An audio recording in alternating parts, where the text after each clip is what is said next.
Hey guys, it's Joshua here with Fat Kid Landscaping. Anyways, I thought I'd do a comparison video with the Stihl 94R versus the Echo 2620T, which is the high torque. Some things I like and dislike about them both, and so I guess this is kind of like a versus each other model. The Stihl 94R came out before the Echo 2620, and the Echo came out with the 2620 to directly compete with the Stihl 94R. So some slight differences. I think the Echo is probably a hair lighter. Now, part of that is the way I have this set up. The 94R, in my case, is a split shaft, so I can run attachments on it. So that's not really their fault. If I had the straight shaft one, it's probably built the same weight. The Stihl has this push button stop. I love it. I used to use this dial reel, but I don't really like it that much anymore. It's just, you can use it, you don't have to use it. It's kind of a come and go thing. This trigger, it's not bad, but it is small. It could be a little bigger. I dislike that. You'll notice that I tape all of my safety switches on. That's just a personal choice of mine. I like this trigger. It's a little beefier of a trigger. It's solid. I like it. But I dislike this. I dislike this switch, the cumbersomeness of this. This is just a simple, it's off, or it's on, right? That one, if you're pulling on it, you know, if you're used to this, right, you just pull on it and it goes. That one, you know, you pull on it and you realize it can stop. I have so far found that the Echo is easier to start.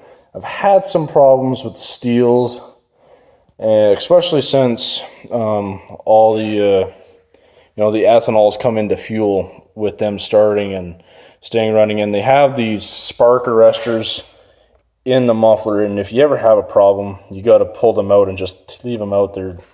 They bung up really easy, and my BG86 Stihl leaf blower is bunged up twice this year already. As far as the power goes, I'd probably give the power to the Stihl. I'm currently running the Stihl Orange X line, and on everything on this one, and I have the Oregon Blue Max Twist, and I was running the Oregon Blue Max Twist on the Echo, and I found it wasn't quite as powerful. It seems to be better with this different line. It seems to go through the thicker grass a little better.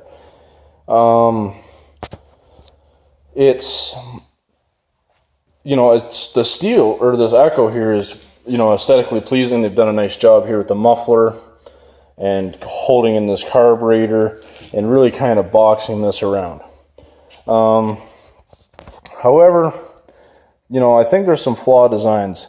Like if these are supposed to be a direct comparison model, I feel that the Stihl lasts longer on a tank of fuel. Whether the fuel tanks are bigger or not, I don't know. I think it just lasts longer on a tank of fuel. Compared to them. Not a big deal on your, a small lawn, but you getting out there on a big lawn, it makes a difference.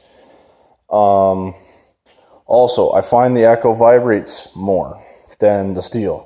Also, not something you notice on a 5-minute job on a residential lawn, but if you're going on a big lawn, you can tell the difference. Now, the one thing I'll give the Echo, they come stock with the speed feed head, which I just adore the speed feed heads, where the Stihls don't come with the speed feed heads. However, if you like guards on your weed whackers, and I tend to, I like the Stihl guard better than the Echo guard. It's better, and the one guy that I have work for me, he seems to weed whack better with the Stihl because he's used to that guard, and I don't know. Maybe he's just not that great with other weed whackers. You know, it might be just him, I guess. That's about it. You know, I think if I was to get the power to one of these, I'd give it to the Stihl. The price point, I'm not even sure where the price points are with these. I think they're probably similar in pricing. Keep in mind, you got to buy, like if you're into speed feed heads, you got to buy the speed feed head for the Stihls. But this is the 94. I don't think I'll be buying another 2620T from Echo unless they were absolutely redesign it. I also find the Stihls are very nice and flat here along the bottom. You know, very, very nice. You know, you set this down on the ground, it is not going to roll.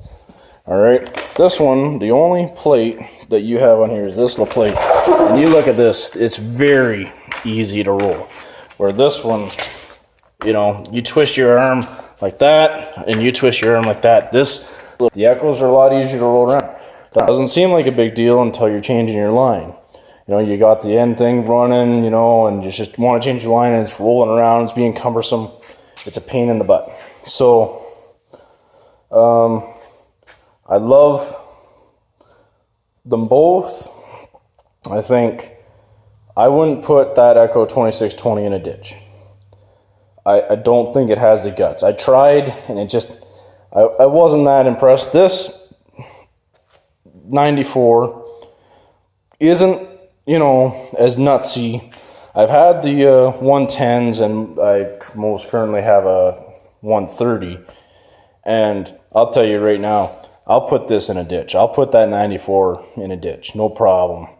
If I really want to take some serious stuff down, then I almost need the saw blade for that 130 because it's just a monster. So if, you know, I need to take something out, I'll take that 130. Now I will say this, I have the 20, or this is the Echo Pass 266. And I like it better than that 2620. If they just took this and put a bigger tank on it and made it so the wasn't so easy to roll, and they changed their stop and start to what the Stihls have gone and done on their new trimmers. I think Stihl has put this on all their trimmers now.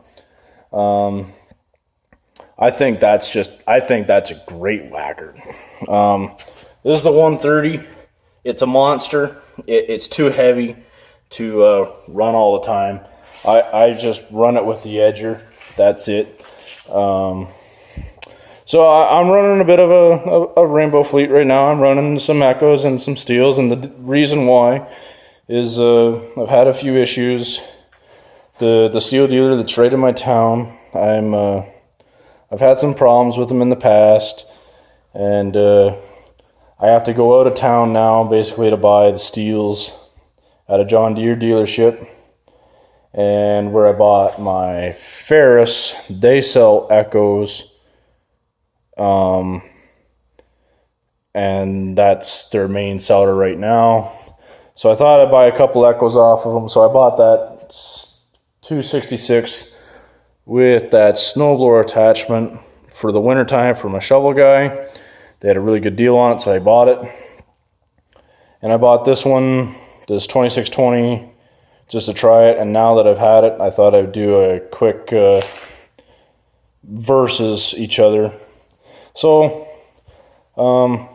I guess if I was going to say, and like I said, you have to check where your price points are in your area. But I think where I stand right now is I'd buy another 94R and I wouldn't buy this 2620.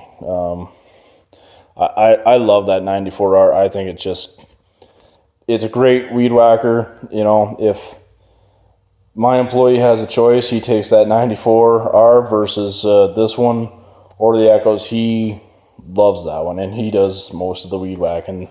currently until he gets a little better on the walker. It's pretty easy to run the Ferris. I'll do a video on the Ferris soon too, but this was quick and easy. So anyways, hope you guys enjoyed this video, and you guys have a great night here, because it's about 11 o'clock at night here, and yeah, talk to you later.